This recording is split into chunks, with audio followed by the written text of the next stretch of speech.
I'm getting ready to weld the mounting blocks to the workstation beam.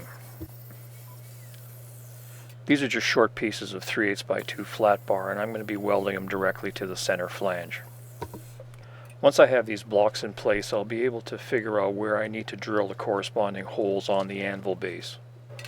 Now watch what I do here with the tape measure. These are the kind of stupid things that I do when I'm tired or I'm in a hurry, and they really cause a lot of extra work for me.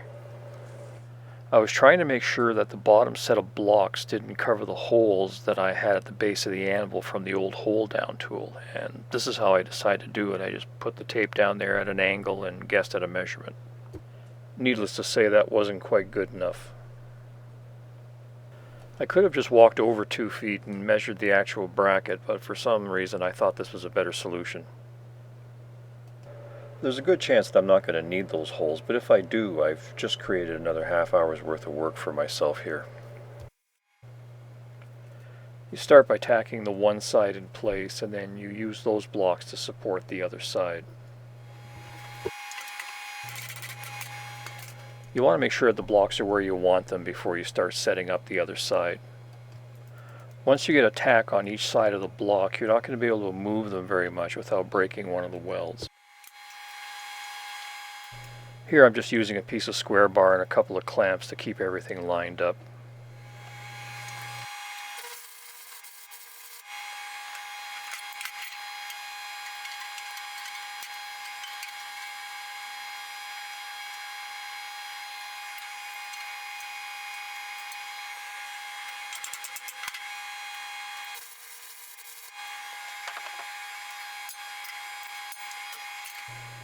This is the last chance you have to make sure that everything's lined up. Once I get the tacks on the other side and I have a tack on 4 corners of each block, these blocks aren't moving anymore.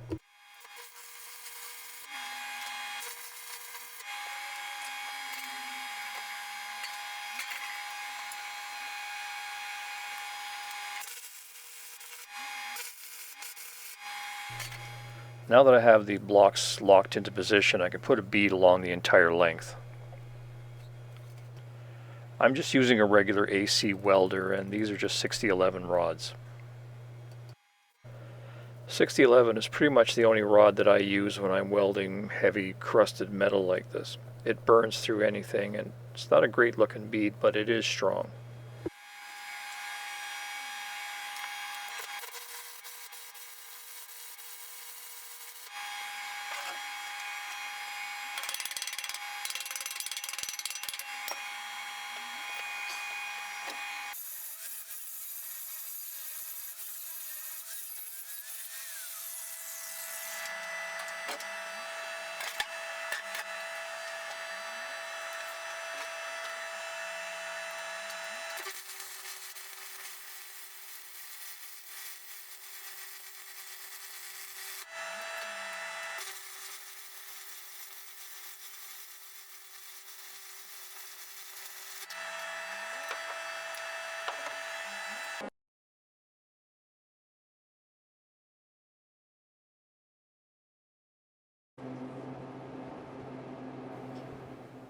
Now I'm getting ready to transfer the location of the holes on the workstation beam to the anvil base.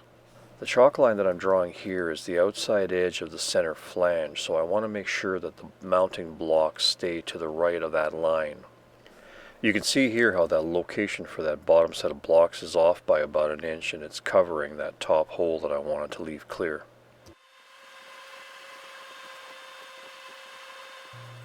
I'm just using a pencil here to scribe around the inside of the holes.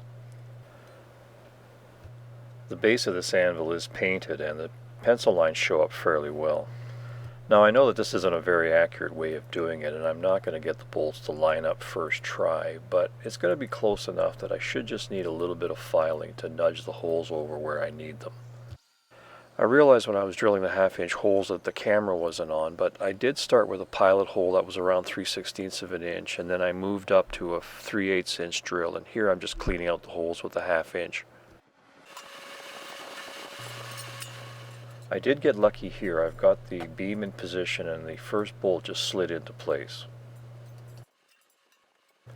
Now I'm going to use that bolt to anchor the beam in place, and I'll just work around each hole one at a time. The holes are close enough that I can start each bolt and I can see down the hole enough to know what direction I need to go in to get them to fit, so it won't take very much filing at all to get this to work.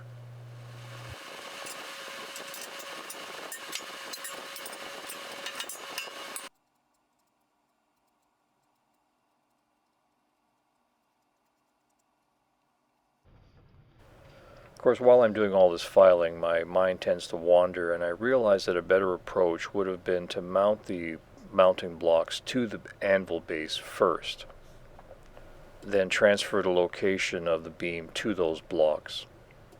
And then once I cut away the waste, I was going to be able to bolt the blocks back in place, lay the beam in the space between the blocks, and then use the actual anvil base as a welding jig to make sure that everything stays in position.